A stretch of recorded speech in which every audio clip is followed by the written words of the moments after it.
Hello everyone and welcome to the channel, and today we're going to be talking about one of my favorite topics. We're going to be talking about pooping, especially constipation. So I've done a lot of videos on this in the past, doing x-ray reviews showing people that when we bring people into the clinic with chronic health issues, a lot of the times we see that they are full of poop and that they're not going to the bathroom regularly, or they're going regularly but they're still not getting the amount of poop or feces that is in them out.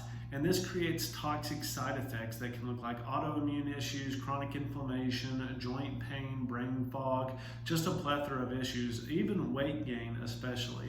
So we're going to be talking about that in this video.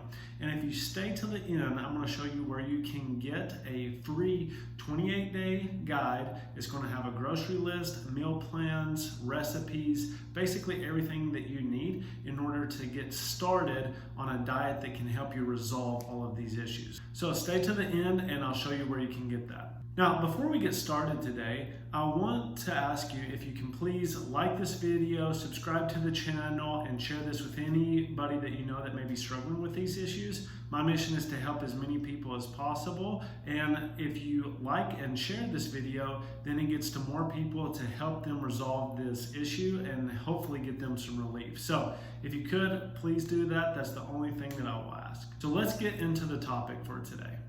Constipation is a major issue today, especially in the American society, due to the SAD diet, which is the standard American diet.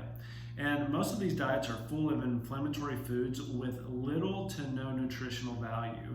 And it's no wonder why America is one of the most unhealthiest countries. And this, in my opinion, is what leads to a lot of the health concerns today. So from gut issues to autoimmune issues, weight gain, and fatigue, what you put in your body will ultimately affect you. And just like I mentioned earlier, clinically what I see a lot of the time is that people have a lot of stool backup in them. And what you want to think about that is, imagine that you are taking out the trash every week, but you're producing 5 bags of trash and you're only taking out 2 every week. Now, what that's going to lead to is that's going to lead to a lot of trash buildup in your house. It's going to become stinky, it's going to get rotten, it's going to start leaking everywhere, and you're not going to want to be in the house. So just like in your house, your body is going in under the same concept. It's getting stinky, it's getting rotten, and basically you just don't want to be there because it aches, it hurts, it's inflamed, and you can't think straight. So in order to resolve these issues, we have to get the toxic material out of there so that your body can heal, so that it can basically not have the strain and the stress put on it by the toxic waste that is sitting in it. Now, a healthy person should be going to the bathroom at least 1 to 2 times a day, especially if you're very active and you're eating a higher amount of calories in order to fuel your lifestyle. Now, this can vary from person to person, obviously, but now if you're struggling with like an autoimmune type issue or a chronic health issue, we like to see people go to the bathroom 2 or 3 times a day. And I've spoken with other doctors, and there's actually a whole protocol that talks about how this is the best way to get people detoxed, right? Because it's your main detoxification system. And if you're struggling with inflammation and you're obviously toxic and you're not going to the bathroom 2 to 3 times a day, then you need to rethink that protocol so that you can get those toxic metabolites out. So fixing your primary detoxification pathway, which is passing stool, could be the key to unlocking your health and to resolving your issues forever. So what are the causes of constipation? So the big causes of constipation are severe stress, poor diet, lack of exercise, lack of sleep, dehydration, and traveling and changing of environment. So figuring out what the root cause of these, if you're under a large amount of stress, doing stress management, poor diet, like I said, I'm going to show you where to get a free guide at the end of this so that you can address that. Lack of exercise, and it doesn't have to be a lot, just 30 minutes a day is more than enough than you need in order to get the bowels moving, to get blood flowing, to get those bowels moving. Lack of sleep, so getting on a sleep schedule, making sure women need more sleep than men. So it's recommended they get 7 to 8. Men can go on 6 and 7, especially if you have good diet and everything else is in check. Dehydration, so making sure you're drinking enough water. Half your body weight in ounces is a general rule of thumb. And then traveling, change in environment, those are pretty hard to control, especially if your work is around that. But if you optimize the other factors, then obviously that can help as well. Now, women actually suffer from constipation more than men because they have a slower moving intestinal tract. So there is actually a product called Bowel Mover that you can use. It's from a company called Cellcore, and that can actually help the bowels move faster. And just as I mentioned earlier, you should be going up to 2 to 3 times per day, especially if you have some chronic issue, 1 to 2 times a day if you're pretty healthy. And then if you're having less than 3 bowel movements a week, then you're definitely constipated. That is kind of like a key indication that you need to get the bowel movements and you need to get that toxic material out. So you need to address that as soon as possible. And there's more and more research that is showing that your gut is your second brain. So leaky gut can lead to leaky brain, to brain fog, to slow thinking, cognition issues, all of those. So really taking care of your gut and your intestinal tract can really help with any type of cognitive dysfunction. And this affects you mentally and physically. And a constipated body, I like this, can lead to a constipated mind. So if you're constipated in your gut, your mind is also going to be that way as well.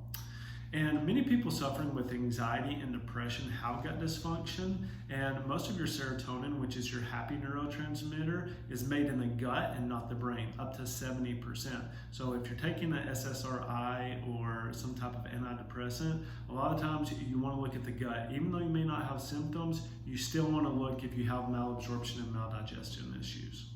Now, here are 7 things that can help with constipation. So make sure that you're drinking enough water. 60% of the body is water, and this helps keep food moving in your digestive tract. So it kind of coats it and helps it like a slip and slide. So it helps kind of like all of the toxic material move out.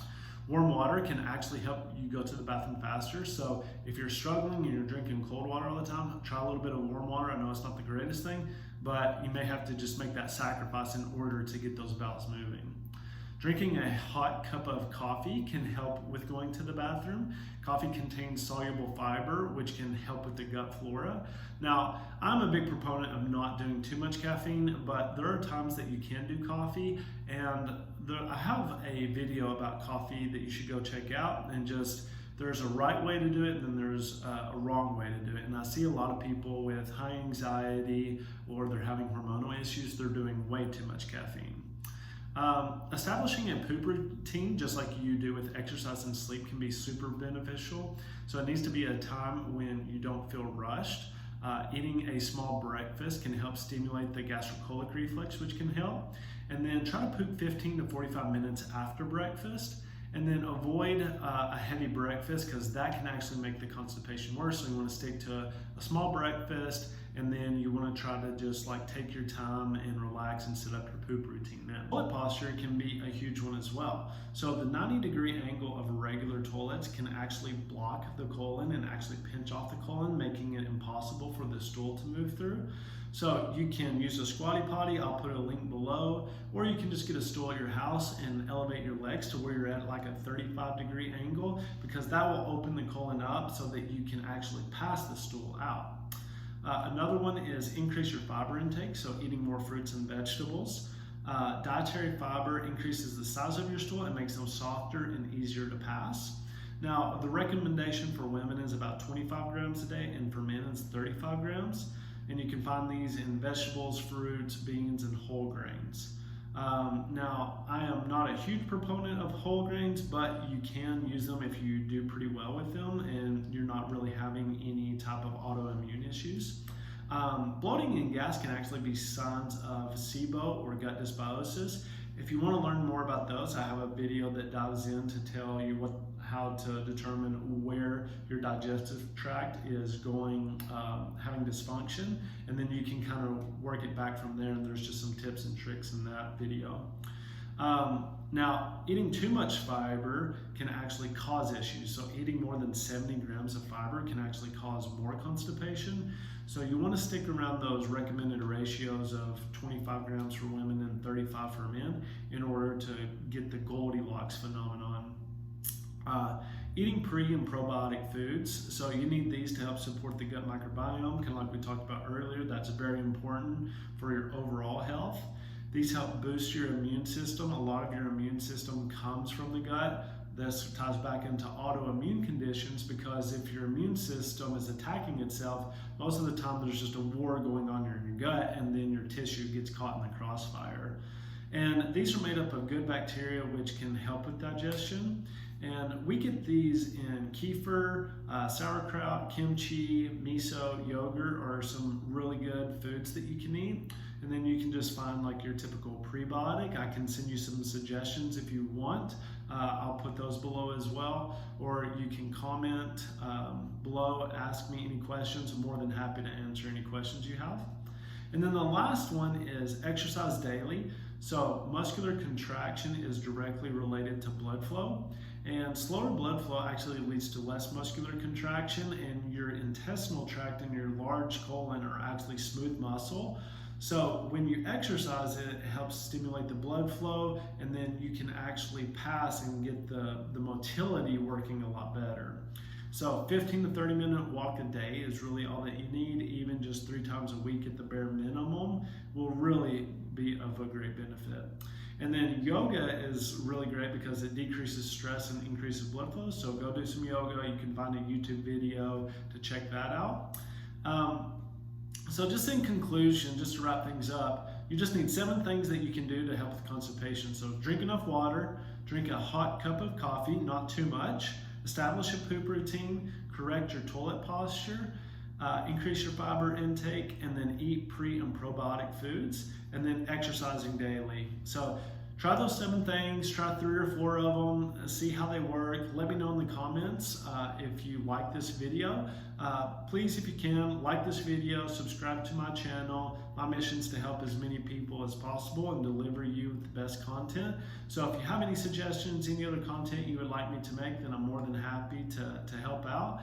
And I'll show you where you can get that link to the new diet. So I'm just going to put it below. You can check that out. It's 28 days, should have everything laid out for you that you need in order to get results and to help with the constipation. If you have any questions about it or you don't receive it, just let me know and I'll send it to you personally.